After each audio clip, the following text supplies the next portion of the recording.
ठीक है। अब हमारा नेक्स्ट टॉपिक लिखेंगे हम सॉइल। नेक्स्ट टॉपिक हम लिखेंगे सॉइल।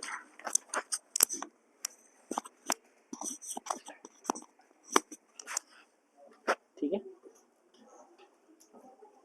अब यहां देखिए, सॉइल पढ़ने से पहले कुछ इंपॉर्टेंट सॉइल के बारे में देखेंगे। ठीक है। सॉइल, ये चट्टान है, this is a rock. Rocks की जो है वेदरिंग हो गई, समझ में आ गया, वो टूटा, उसका चूरा बना। ठीक है। और उसकी जो वेदरिंग हो गई, उसमें क्या होगा, उसमें तुम्हारे बड़े बड़े कंकड़ पत्थर भी रहेंगे, मिट्टी भी रहेगी। तो इसको इनिशियल स्टेज में हम बोलेंगे रिगोलिथ। क्या बोलेंगे? रेगोलिथ। पक्का? लिथ का मतलब जहां भी वर्ड आएगा लिथ, स्टोन का मतलब पत्थर, चट्टान। ठीक है। ठीक। और रेगोलिथ का मतलब है मिट्टी और चट्टान दोनों मिले। समझ में आ गया? ठीक है। तो रॉक्स का डिसइंटीग्रेशन हुआ और ज्योग्राफी की टर्म में हम बोलेंगे यहां पर उसकी हुई वेदरिंग। क्या हुई? उसकी वेदरिंग हुई। तो वेदरिंग से रेगोलिथ, रेगोलिथ और जो है धीरे धीरे करके जो है वो उसकी वेदरिंग होगी और हम बोलेंगे बनेगी सॉइल। पक्का? ठीक है। मृदा का निर्माण होगा। कुछ समझ आ गया? हाँ, रेगुलिथ को रेगुलिथ बोलते हैं। ठीक है। अब सुन लेंगे। Now in terms of the texture,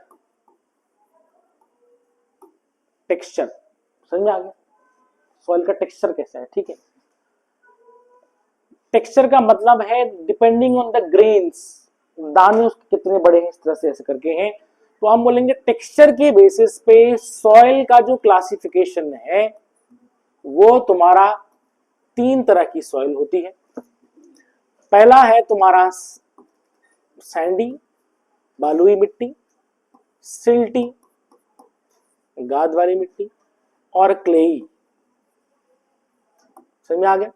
ये क्लासिफिकेशन है टेक्सचर के बेसिस पे। सैंडी सॉइल बेसिकली क्या होती है, इसके पार्टिकल बड़े होते हैं। क्लेई होती है, उसके पार्टिकल कंपैरेटिवली छोटे होते हैं। और इन दोनों के बीच में जो है हमारा सिल्टी आता है, सिल्ट आता है। मेरी बात में आ गई? ये चीज है। ठीक। सिल्ट के पार्टिकल्स सैंड और क्ले के बीच में लाई करते हैं। अच्छा, और जो सैंड बनती है, सैंड कैसे बनती है? ग्रेनाइट जब टूटेगा, ग्रेनाइट एक इग्नियस रॉक है, वो जब टूटे, ग्रेनाइट में बेसिकली हम देखेंगे जब वो टूटता है उसमें उसका जो मेन मिनरल है वो है क्वार्ट्ज। वो क्या है? क्वार्ट्ज। समझ आ गया? मिनरल होता है क्वार्ट्ज, मतलब SiO2, सिलिकॉन डाइऑक्साइड। केमिस्ट्री के तुम विद्वान को पता होना चाहिए। ठीक है। तो SiO2 बोलते हैं उसको हम। ठीक है। एज ए मिनरल उसको बोलेंगे क्वार्ट्ज। अब वो जो ग्रेनाइट टूटा, अच्छा ग्रेनाइट कैसा पत्थर होगा? हल्के रंग का कि डार्क रंग का? डार्क कलर का, कि हल्के रंग का? ग्रेनाइट हल्के रंग का पत्थर होता है। मेरी बात में आ गई? अब ये मत देखना कि हमारे जो उसमें मिलता है वो उसमें ग्रेनाइट का पत्थर काला रंग का पत्थर, वो एक जनरल टर्म है। ग्रेनाइट का पत्थर इस रंग का होता है, तुम देख रहे हो हल्का सा येलोइश टाइप, हल्के रंग का, पीला सा रंग का। बसाल्टिक पत्थर जो होगा, बसाल्ट पत्थर होगा, वो डार्क कलर होगा। ग्रेनाइट, हाँ ग्रेनाइट हल्के रंग का पत्थर होता है, पीला पीला सा, येलोइश टाइप का हल्का सा। मेरी बात समझ गई? डार्क कलर्ड रॉक जो है वो तुम्हारे बेसिक रॉक होते हैं। और इग्नियस रॉक जो है, ठीक है, ये जो है ग्रेनाइट, ये अम्लीय है, मतलब एसिडिक रॉक होते हैं। खैर वो तो हम देखेंगे जब हम पढ़ेंगे जियोमॉर्फोलॉजी। किसका? ग्रेनाइट का। हाँ,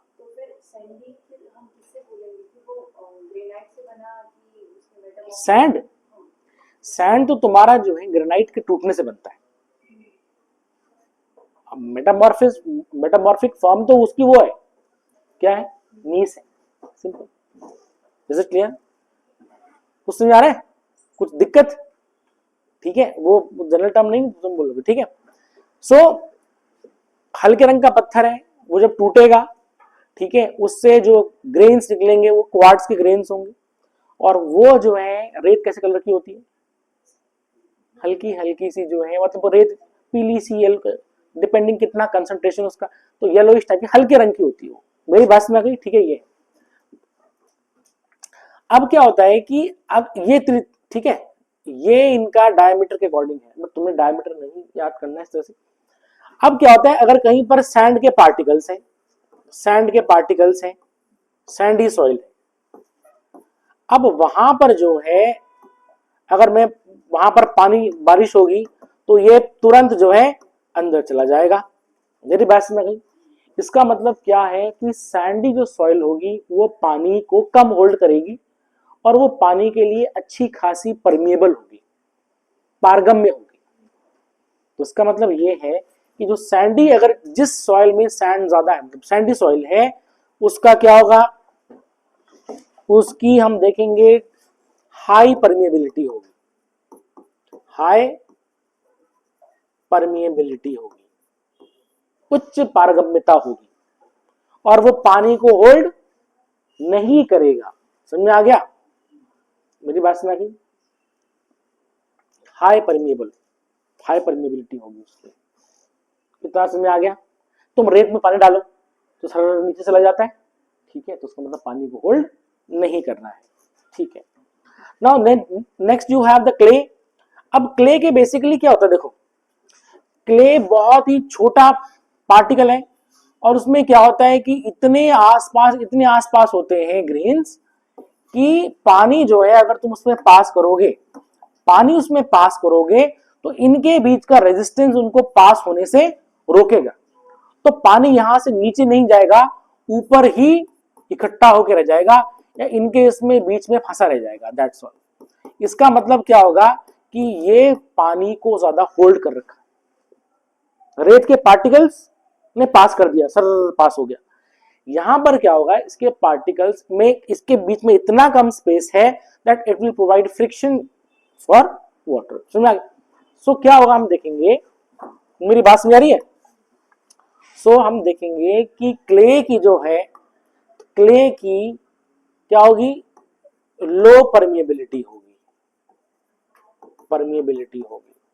समझ आ गया? And it is water retentive. Water retentive का मतलब होता है कि ये पानी को रिटेन करता है, धारण करके रखता है। मेरी बात समझ गई? अब जैसे अगर हमने चावल बोने हैं, धान बोना है, तो धान ज्यादा पानी मांगता है, तो ऐसी मिट्टी होनी चाहिए जो पानी को होल्ड करे, तो तभी हम देखेंगे क्लेई सॉइल में धान डेवलप हो जाता है। तो इन टर्म्स ऑफ द परमिएबिलिटी, ठीक है। अच्छा, इसकी बहुत हाई परमिएबिलिटी, इसकी बहुत लो परमिएबिलिटी, क्योंकि सिल्ट के पार्टिकल इन दोनों के बीच में है, तो ये थोड़ा परमिएबल होगा, थोड़ा इम्परमिएबल होगा, परमिएबल इम्परमिएबल के बीच में। तभी हम देखते हैं कि यही इसमें जिसमें ज्यादा होगा वो अलुवियल सॉइल होगी। तभी हम देखते हैं कि अलुवियल सॉइल सबसे अच्छी मानी जाती है। समझ आ गया? ऐसी चिपचिपी भी नहीं होगी वो, मेरी बात में, जैसे कि क्ले होगा चिपचिपा सा होता है, पानी को होल्ड किया हुआ उसने, ठीक है ना। तो हम बोलेंगे इसका क्या होगा, मॉडरेट परमिएबिलिटी होगी, मॉडरेट परमिएबिलिटी। समझ आ रहा है? ठीक ठाक होगी इसकी, और हमें यही चाहिए, ना तो जो है कम हो ना ज्यादा हो, तो किसानों के लिए जो है फ्रेंडली हो। Is it clear? ठीक है। अच्छा, now in terms of the ploughability, खेत जब हम जोत रहे हैं, तो जैसे कि हम हल लगाते हैं ऐसे कर लगाते हैं, तो सैंड, अगर सैंड होगा तो बड़ा आसानी से टूट जाएगा मिट्टी। समझ आ गया? क्ले क्योंकि बहुत चिपचिपी है, उसको तोड़ने में जो है बहुत जान लग जाती है। तो प्लोएबिलिटी के अकॉर्डिंग खेत जोतने के हिसाब से जो क्लेई सॉइल होती है वो बहुत बेकार है। समझ आ गया? बहुत ज्यादा जो है ट्रेमेंडस उसमें लेबर लगता है, सैंड में बहुत कम लगेगा, सिल्ट में एवरेज लगेगा, ठीक ठाक लगेगा, मतलब समझ में आ गया? तो एक तो पानी के पर्सपेक्टिव से हम देखते हैं कि सिल्टी सॉइल ठीक है, दूसरी बात है प्लोएबिलिटी के हिसाब से, मतलब खेत जोतने के हिसाब से भी ठीक ही है वो। समझ आ गया? ठीक है, ये चीज इतना समझा।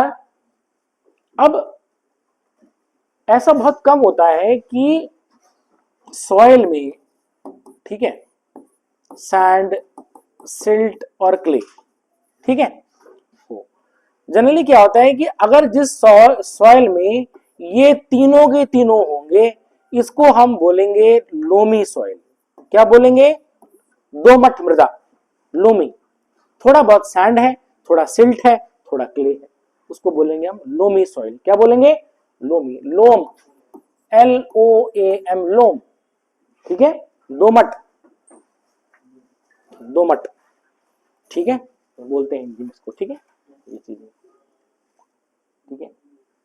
अच्छा, और एग्रीकल्चर के लिए लोमी सॉइल बहुत अच्छी मानी जाती है, क्योंकि थोड़ा सा पानी होल्ड करेगी, क्योंकि उसमें क्ले है। समझ में आ गया? तो ये तीनों के तीनों प्रॉपर्टी उसमें दिखाई देती है। क्या तुमको मेरी बात समझ आ रही है? ठीक है, मतलब सॉइल के क्लासिफिकेशन पढ़ाने से पहले मैं तुम्हें बता रहा हूं कि टेक्सचर वाइज क्या क्या फायदे हैं, क्या क्या नुकसान है, ठीक है। सो अब हम देखेंगे कि लोमी सॉइल है। अब लोमी सॉइल में, ठीक है, इसका फिर क्लासिफिकेशन है सैंडी लोम। सैंडी लोम का मतलब तुमको पता है, सैंड, सिल्ट और क्ले तीनों है, लेकिन जिसमें सैंड की मात्रा ज्यादा होगी तो उसको हम बोलेंगे सैंडी लोम। कुछ समझ आ रहा है? सिमिलरली हम बोलेंगे सिल्टी लोम। सिल्टी लोम तो sand plus silt plus clay, इसमें क्या होगा? सिल्ट की मात्रा ज्यादा होगी। And then you have clayey loam. Clayey loam obviously बात है, सैंड, सिल्ट और क्ले, तो इसमें क्ले की मात्रा ज्यादा होगी, क्लेई लोम। समझ आ रहा है?